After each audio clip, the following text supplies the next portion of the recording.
Hello, people of the internet. This is Kaiju Noir here, and with me is my good friend Caesar. Hello. And we just got watching the midnight premiere of The Amazing Spider-Man, the reboot of the Spider-Man franchise.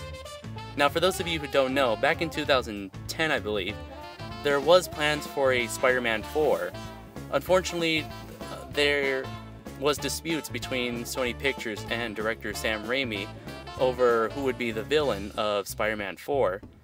And eventually, Sam Raimi, I think he left the project or he was fired, and Sony Pictures ended up canceling Spider-Man 4 and instead making this reboot so that they won't lose the rights to the Spider-Man movies over to Disney. So unfortunately, that means that we'll never see Spider-Man interacting with the Avengers. Now, with this movie, it's pretty much the same basic story that most Spider-Man fans know and love. The story of the lonely, nerdy Peter Parker. He gets bitten by a special genetically altered spider. He ends up with spider powers. He falls in love with Gwen Stacy and fights a mad scientist who becomes the Lizard. Now, Caesar, what were your overall thoughts with the movie? Well, I thought the movie was better than I expected, and the new Spider-Man, Andrew Garfield. Yeah, he can be funny as opposed to Tobey Maguire, because if he tried to be funny, he would look awkward on screen.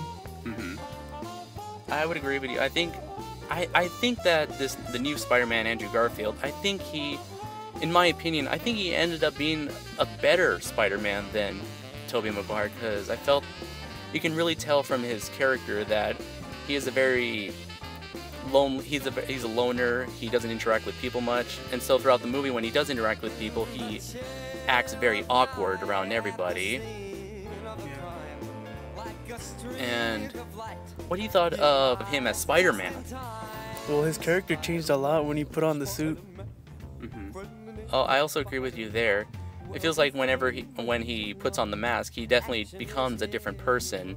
You can tell he sheds his inhibitions and is able to express himself in a way he can't as Peter Parker, which again makes me feel like he was a better Spider-Man than Tobey Maguire, because when Tobey Maguire puts on the suit, he's pretty much the same person as he was when he was playing Peter Parker. And what you thought of Gwen Stacy, the Spider-Man's love interest in this film? Like, I don't know what's her history, like, because I've only seen her in Spider-Man 3, but that wasn't like a love interest. It was She was just there. She was just there. Yeah. So The Amazing Spider-Man. So there's really no comparison between her and her Spider-Man 3 counterpart. Well, in this one, she played a major role, because she actually changed Peter a little. And I think that she was definitely not just a damsel in distress. Yeah. She actually took part in helping out Spider-Man. Your thoughts on the villain, the Lizard? It was interesting seeing him on screen. It was because he still had control of his thoughts and his actions, so he knew what he was doing. But and then at the end, I don't know what happened to him. He just decided to give up. So overall, did you enjoy the Lizard, or did you have any problems with him? No, I enjoyed it. I think for me, the Lizard, he was pretty cool. He was definitely very menacing. He was definitely creepy the way he talked. But I felt like when comparing him to the comic version, the Lizard was a much more sympathetic character in the comics, because he had a wife, he had a child, and there was a clear difference between Dr. Curt Connors and the Lizard. You know, the Dr. Curt Connors, he was the good guy, and the Lizard was the bad guy. Here, Dr. Curt Connors, he was always the bad guy, whether or not he was the Lizard. And I kind of felt that he was a bit generic, just like the stereotypical mad scientist who wants to change the world. Now, was there anything that you liked the most in this movie? I liked how Spider-Man first started, as an Avenger trying to get revenge on the guy who killed his uncle, and then later like saw what he can do, what he had potential to do, and decided to be a hero instead of just seeking vengeance. I totally agree with you, because you can tell, again, Andrew Garfield, he definitely has a lot of rage, pent-up rage, and he's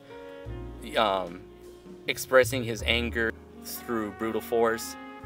And there was this one scene which was shown as a preview on the internet where Spider-Man saves a young boy, and it was that one scene that definitely changes him from becoming a crazy psychopathic vigilante to the heroic Spider-Man.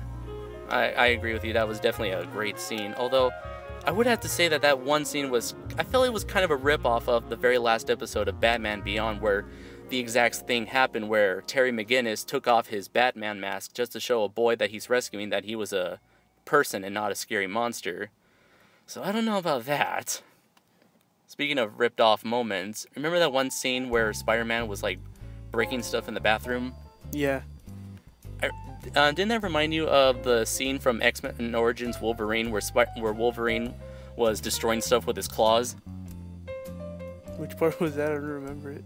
Oh, it was like when he was taken in by an elderly couple. Is that when he was still awkward with his powers?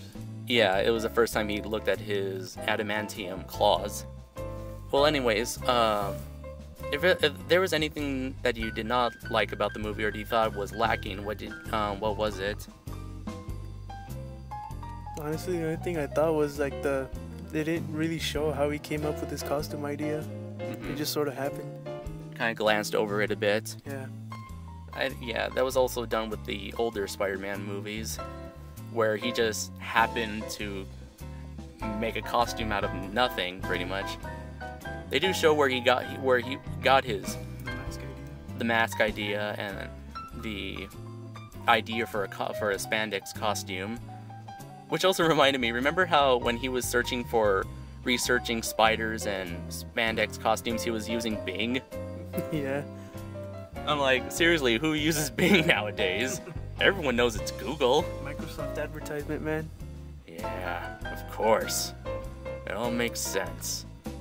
I noticed that one of the big differences is that Spider-Man does not get to become a wrestler like he did in the older movies. So unfortunately for you Spider-Man fans, there is no, I got 3 minutes with you! 3 minutes of playtime! Although there was a scene where Spider-Man falls into a wrestling ring, so I guess that's some sort of homage to that part of the comics. As for me, the one thing that kind of bothered me, besides the lizard, was Spider-Man's costume itself. When I first saw the costume, I felt they had too much blue in it, like the blue fingers, the mostly blue waist, the non-consistent web pattern, the dark eyes. Although, as the film went on, it came to grow on me, so... no, I'm sort of taking a liking to it. Although I don't understand why they had to change the costume so much after they had it perfectly in the older films. Although I will say this movie version of Spider-Man does look more like the comic Spider-Man than movie Batman does with comic Batman. Because you know how with Batman he has like a full suit of rubber armor that he can barely move in? Yeah, it looks awkward when he moves in it.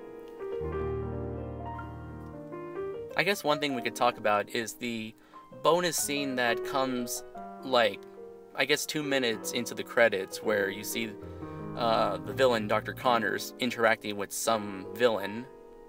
And I was talking about this with you, Caesar, and I have a feeling it's gonna be that person he was talking to was Norman Osborn, aka the Green Goblin. What do you think? Well, no, like he sounded like he was old. Yeah, it doesn't really. Yeah, he definitely wouldn't you say he kind of sounded like the Emperor from the Star Wars films? Pretty much exactly. Yes. Now we shall get Spider-Man to join the dark side of the Force. So, closing thoughts and ratings?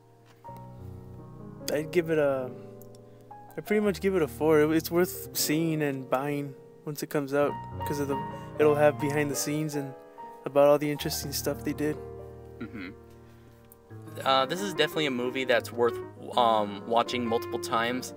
And I, as a big Spider-Man fan, I would definitely say this has been one of the biggest surprises of the year for me. I mean, I came in with low expectations, and I was pretty blown away. I don't know whether or not if it's better than the first movie, because it's been a while since I've seen it. But it's definitely better than Spider-Man 3, wouldn't you say? Way better than Spider-Man 3. So I would also give this movie a 4 out of 5. So until next time, true believers, Excelsior!